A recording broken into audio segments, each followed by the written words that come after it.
तेज बारिश में टुन्नू चिढ़ा और रानो चिड़िया अपने पंख फैलाकर बैठे हुए थे ताकि उनकी बेटी के ऊपर बारिश का पानी न आए, लेकिन फिर भी उनकी बेटी के ऊपर बारिश का पानी आ रहा था। यह सोचकर टुन्नू चिढ़ा जंगल में केले के पत्ते लेने के लिए निकल जाता है, लेकिन बहुत तेज बारिश और हवा चल रही थी, जिस वजह से वो उड़ते उड़ते एक पेड़ से टकरा जाता है और घायल होकर नीचे गिर जाता है। ये कहानी हिमालय के जंगल में रहने वाले गरीब पक्षियों की है। तेज बारिश की वजह से रानो चिड़िया का वो परिवार बहुत डरा हुआ था। चिड़िया का वो परिवार लंबे समय से उस पेड़ पर रह रहा था। जब से उनके पास उनकी प्यारी सी बेटी आई थी, तभी से उन दोनों को तेज बारिश का डर सताने लगा था, परंतु बारिश ने आज उनको परेशान करके रख दिया था।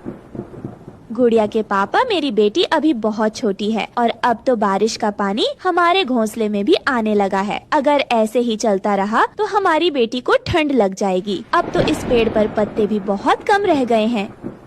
हाँ रानो, मैं कब से सोच रहा था कि दूसरे पेड़ पर अपना एक पक्का लकड़ियों का घर बनाऊं, परंतु मैं ऐसा नहीं कर सका। अब जैसे ही बारिश रुकेगी, हम पहले अपने घर का ही बंदोबस्त करेंगे। हाँ गुड़िया के पापा, पहले तो हम अकेले थे, इसलिए जैसे तैसे गुजारा हो जाता था, लेकिन अब तो हमारी बेटी भी है। मैं अपनी बेटी को ऐसे बारिश में भीगते हुए नहीं देख सकती। तभी फिर जोर से बादल गरजने लगते हैं और साथ ही तेज हवा भी चलने लगती है, जिससे पत्तों से पानी और भी ज्यादा टपकने लगता है। मैं घोंसले के ऊपर अपने पंख फैलाकर बैठता हूँ और बारिश के पानी को रोकने की कोशिश करता हूँ। यह कहकर टुन्नू चिढ़ा अपने घोंसले के ऊपर बैठकर अपने पंख फैलाकर बैठ जाता है।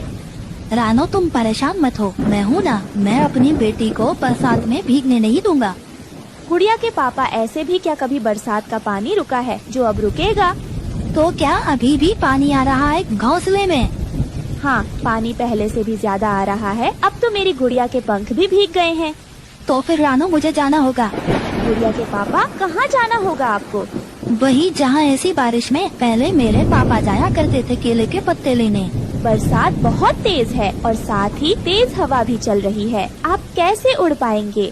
ऐसी तेज हवा में मुझे उड़ना होगा। मुझे अपनी बेटी की खातिर उड़ना होगा। मैं अपनी बेटी को ऐसे बारिश में भीगते हुए नहीं देख सकता। जब तक मैं वापस नहीं आता, तुम मेरी बेटी को अपने पंखों में छुपाकर बिठाए रखना। आप भी ध्यान से जाना। अगर हवा ज्यादा तेज हो तो किसी पेड़ पर बैठ जाना।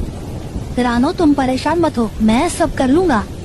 यह कहकर टुन्नू चिढ़ा अपनी बेटी को बारिश के पानी से बचाने के लिए केले के पत्ते लेने चला जाता है। हवा इतनी तेज थी कि बारिश की बूंदें तेजी से टुन्नू चिढ़े के पंख से टकरा रही थी। जंगल में कोई भी दूसरा पक्षी न था।